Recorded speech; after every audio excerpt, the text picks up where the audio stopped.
In 1990, the European continent produced over 25% of everything manufactured on planet Earth. By 2026, that share had collapsed below 15%.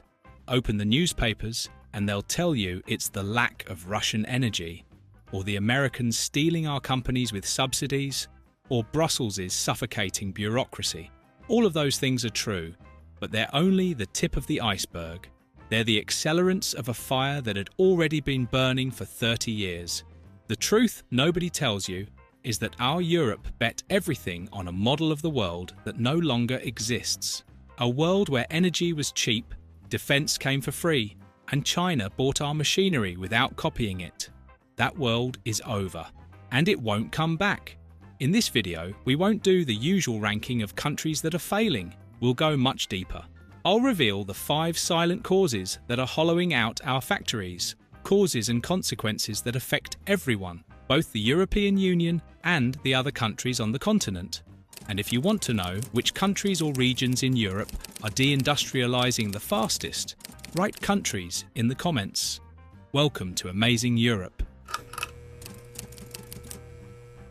Let's start with the most uncomfortable truth of all, the one no politician wants to admit because there's no law that can fix it.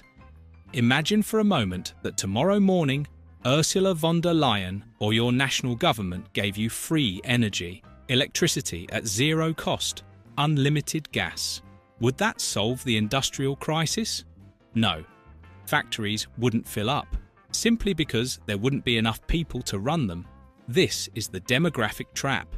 Let's look at the numbers, because they are ruthless.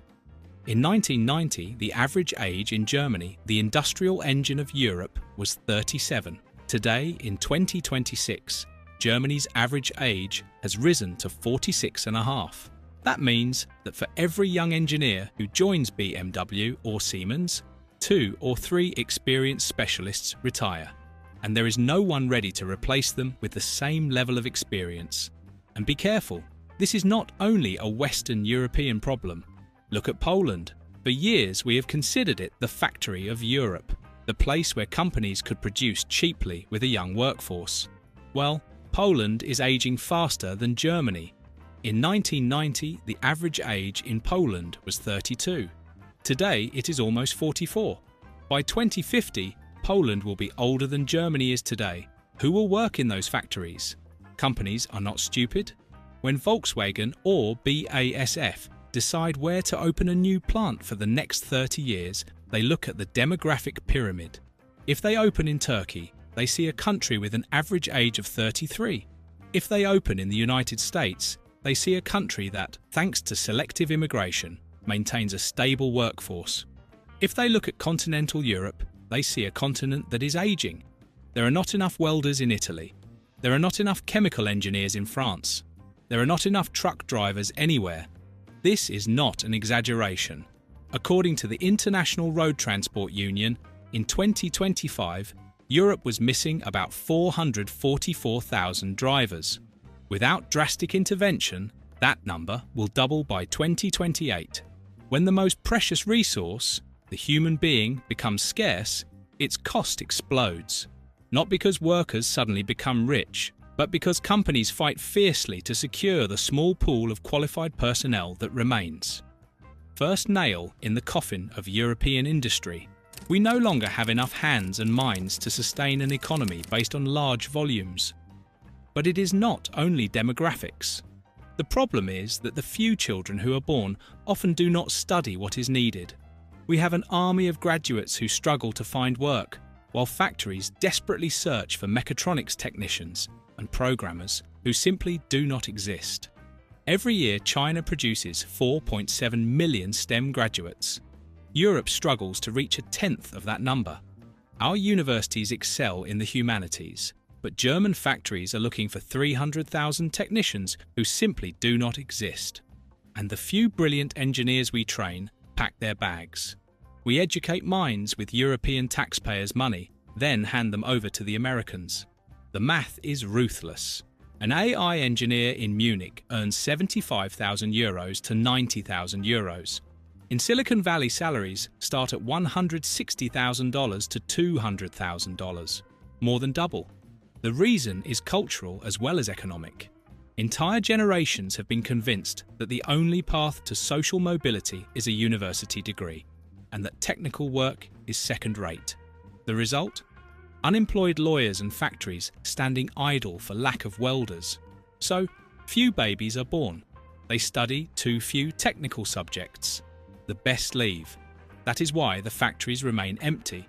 But if demography is a slow death, the second cause has been a rapid and violent suicide, and it concerns what makes those machines run.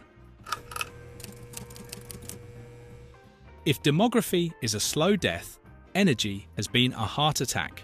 To truly understand what is happening, we need to look a giant straight in the eye. We're talking about BASF.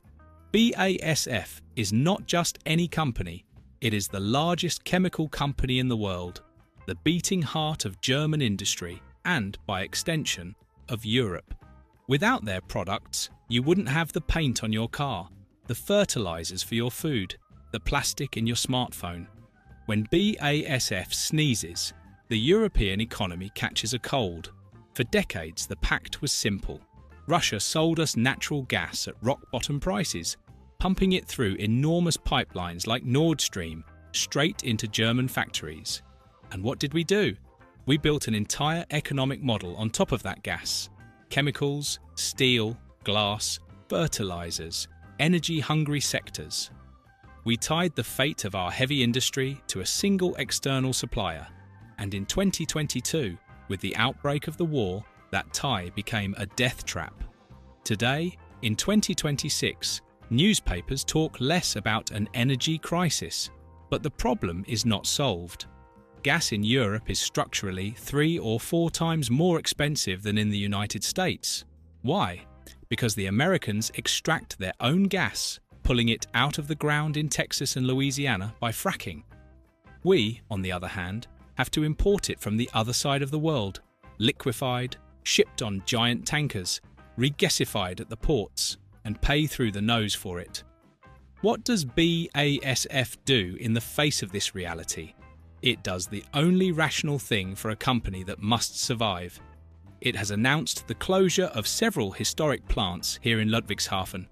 Facilities that had existed for generations, thousands of jobs lost. And at the same time, it is investing nearly $1 billion to expand its site in Geismar, Louisiana. Why? Because energy is cheap there, and because the US government, with the Inflation Reduction Act, rolls out a red carpet of tax credits and subsidies. The paradox is all here. The US pays you to produce on its soil, Europe makes you pay to produce here. And note, it's not BASF's fault. It isn't greed, it's accounting. If you produce ammonia or plastics and 40% of your cost is energy, you cannot compete while paying 3 times what your American rival pays. It's arithmetic. ArcelorMittal has scaled back steel production in Europe. Yara, the Norwegian fertilizer producer, has cut operations. The entire industrial backbone of Europe, the sector that produces the basic materials for everything else, is crumbling. And do you know the most complicated part? Many of these vulnerabilities are the result of deliberate domestic policy choices. We closed nuclear plants early. Germany shut down 17 in 15 years, removing from the grid the only stable, zero-emission energy source we had. And we said no to extracting gas on our territory, banning fracking everywhere. But note, that was not an irrational whim. In Europe, unlike the Texas desert, gas reserves lie beneath densely populated areas and important aquifers. Nobody wants a well in their backyard if it can cause seismic or environmental risk, and, moreover, if they don't earn a penny from it, because here the subsoil belongs to the state, not to the citizen. It was a democratic choice. We preferred the safety of our territory to strategic independence. But every choice, even the noblest, has a price. And the price is that we tied our energy destiny to a single external supplier, Russia, hoping interdependence would guarantee peace. When that alliance ended, we were left exposed. Without nuclear, without our own gas, and forced to buy energy from America at 3 times the price. So to recap, we don't have enough young people to run the factories, and the few factories that remain cannot afford the energy to operate. But there's more. While we were busy shutting down plants and relying on Russia, on the other side of the world, someone learned to build our machines better than we do, and at a lower cost. But if the United States pulls us in with money and cheap energy, China does something different, something even more frightening. It pushes us out of the market with innovation. For 20 years, Europe lived a comfortable dream. Our strategy was clear, almost arrogant. We are the brains, they are the hands. We in Europe design the Mercedes, the Airbus, precision machinery. They in China assemble them cheaply and make the t-shirts for us. It was perfect globalization. They grew, we profited. But we didn't account for one thing: the hands would learn to use the brains. Until yesterday, selling German cars in Beijing was like printing money. Volkswagen used to sell 40% of its cars in China. It was the goose that laid golden eggs. Today, that chart has flipped. Europe has gone from being a net exporter to a net importer of electric vehicles. What happened? While we argued about Euro 7 rules for diesel engines, China planned the future. 15 years ago, they decided the electric car would be their moonshot. They secured lithium mines in Africa. They built refineries. They subsidized battery makers like CATL. And today, firms like BYD or Xiaomi don't make cheap copies of our cars. They make cars that cost 30% less, have better batteries, and ship with software more advanced than our Volkswagen ID models. And here's a crucial detail many ignore. Why are these Chinese cars flooding Europe and not America? Simple. Because the United States shut its door with an iron padlock, preemptive 100% tariffs. They said, "You do not enter here, period." Europe, by contrast, arrived late and unprepared. We became the pressure release valve for Chinese overproduction. Sure, Brussels is now trying to impose tariffs, 20 to 30%. But note the huge difference with the US. In America, tariffs protect an industry that benefits from cheap energy and massive subsidies. In Europe, tariffs are like putting a bandage on a wooden leg. If your energy costs 3 times as much and your technology is outdated, you can slap on a tariff, but the European consumer will still buy the Chinese car because the European offering remains uncompetitive or inferior. In the long run, you lose. It doesn't matter how many tariffs you add if you don't cure the underlying illness. And it's not just cars. Solar panels? Gone. Absolutely gone. Today, 95% of panels installed on European roofs are made in China. The last German factories, like Meyer Burger, shut down in 2024 to move to America. Wind turbines? The siege has only just begun. Chinese giants like Goldwind are winning contracts in Italy, Serbia and Spain with prices roughly 30% below our champions such as Vestas. They're using the same solar playbook: enter from below, crush competitors' margins, then take everything. And batteries? 90% of the supply chain is in Asia. So let's recap our situation. We are caught in a vice. To the west, the United States has cheap energy and lures away investment with subsidies. To the east, China has low-cost technology and steals our markets with competition. And what do we in Europe do to respond to this perfect storm? Well, we do what we know how to do. We write new rules. The European Union has a noble ambition. It wants to be the first continent with net zero climate impact. We want to be the champions of ethics, privacy, and the safety of artificial intelligence. These goals are, of course, admirable, but we must be aware there is a price to pay for these choices, and it is a price our companies are increasingly struggling to bear. Let's look at the difference in mindset. In the United States, with the Inflation Reduction Act, the incentive is immediate and built on trust. It's called direct pay. Here's how it works. You've built a battery factory, but, like many startups, You're losing money at first and don't owe taxes. No problem. For every battery you produce, the state grants you a tax credit. And since you have no tax liability, they refund it to you in full with a bank transfer. They pay you cash simply for having produced. You don't need to ask for permission first. You don't have to write a 500-page proposal to convince a bureaucrat. At the end of the year, you fill in a form that says, "I produced X," and if it's true, you get paid. It's automatic, like withdrawing cash from an ATM. In the EU, the logic is the opposite. Note, funding exists here too. The European Union has huge funds, but to get them, you must run an obstacle course. There is no automaticity. You must compete in extremely complex calls, like the Innovation Fund. Write endless project plans, compete against 100 other firms, and wait months or years to learn whether you won. Over there, the incentive is a right. If you produce, you collect. Over here, it's a bureaucratic lottery. You participate and you hope. For an entrepreneur who must pay wages today, the difference is total. America gives you oxygen immediately. The EU promises oxygen in 2 years if you fill in the forms correctly. And often, in the end, Europe does not reward you for actually producing. It fines you if you fail to meet the standard. It wields the stick, while America offers the carrot. Then there's the time factor. Obtaining permits to build a wind farm in Italy or Spain takes 5 to 7 years. In Texas, it takes 2. If you are a global investor, where do you put your money? Where do you start earning in 2 years rather than 7? The result is that big companies like Volkswagen or Stellantis maintain entire legal departments just to handle Brussels paperwork. But small and medium-sized enterprises, the firms that have long been the backbone of the Italy and Germany economies, are suffocating. So, we lack people, energy is too expensive, the Chinese beat us on price and technology, and bureaucracy slows us down. Sounds like game over, right? Yet one last piece is missing, the most frustrating one, because Europe is still full of brilliant ideas.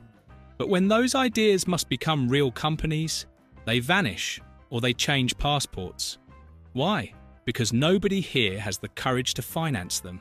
We're talking about money and about why our startups often end up in other people's hands. This point is perhaps the most painful because it concerns our wasted potential. Europe has a secret that few know. We are still a research superpower. Our universities, from Politecnico di Milano to ETH Zurich, produce world-class patents and scientists. We are excellent at inventing things and spawning companies, but we are terrible at making them big. Why? It's a question of financial mindset. In Europe, if you want to grow, you go to the bank. But the bank is conservative. To lend you money, it wants solid guarantees. It wants the factory walls. The problem is that the companies of the future don't have walls. They have code, patents, algorithms.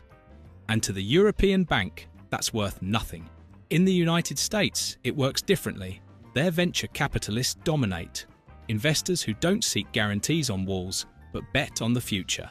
They know that out of 10 investments, 9 will fail, but they know the 10th will be the new Google and will pay for everything. They have a culture of risk. We have a culture of rent-seeking. Note, I'm not saying Europe doesn't know how to do business. If we look at traditional sectors, luxury, fashion, classical pharmaceuticals, we're still world leaders. There we are unbeatable. But those are 20th century industries. The game of the future, the technological one, is played elsewhere. The innovative European entrepreneur faces a cruel choice. Stay here and grow slowly, or go where the real capital is to conquer the world. And guess what they choose? BioNTech, the German pioneer of mRNA technology, listed on Nasdaq. Spotify, Sweden's pride in music, went to Wall Street. ARM, the British jewel that designs the chips for all our smartphones, is listed in the United States. It's Europe's vicious cycle. Invented in Europe, financed in the United States, produced in Asia. We keep the pride of scientific discovery, The Americans take the financial profits. We train the champions, and then we give them away. From what we've said so far, it sounds like the end. It seems that Europe is destined to become an open-air museum for American and Chinese tourists. But there is a but, because amid this disaster, there is a part of Europe that not only resists, but wins. And perhaps that is exactly where we should look to understand our future. But before we discover it, if you found this video informative, please give it a like, subscribe to the channel, and click the bell to turn on all notifications. And if you want to know which countries or regions in Europe are deindustrializing the fastest, write countries in the comments. It's true, from an industrial point of view, Europe does not look like it has a rosy future. Yet, I wouldn't bet against Europe. Not yet. Because there's one thing GDP charts don't show. Europe is one of the very few places in the world trying to do something extremely difficult: combine capitalism with social welfare. We don't want to be the United States, where the system is highly selective and where, if you fall ill, you can fail. We don't want to be China, where growth counts more than freedom. We are slow, that's true. We are cumbersome. But history teaches that Europe performs at its best when it has its back to the wall. The Mario Draghi report broke the biggest taboo. It said clearly that if we want to survive, we must change everything. No more small is beautiful, but big is necessary. Europe is beginning to understand that to beat China, you no longer need just rules. You need gigantic industrial champions. People are finally talking about common debt to finance defense and energy, just like the United States does. And antitrust rules are being rewritten to allow our companies to merge and become global giants, instead of fighting each other at home. The alarm has rung late, it's true, but we've realized that the era of naivety is over. Or at least it seems so. The next 5 years will not be business as usual. They will be years of brutal reforms. They will decide whether we will be players at the superpower table or whether we will be the dish that gets eaten. What do you think? Do you believe Europe will have the courage to become a true industrial power? Or will we stop at the fear of change? And if you want to know which countries or regions in Europe are deindustrializing the fastest, write countries in the comments. For a more complete view of the situation, we recommend watching this video, where you'll discover the 10 European nations with the highest numbers of people at risk of poverty. And there are countries you really wouldn't expect. That's all for this video. See you next time.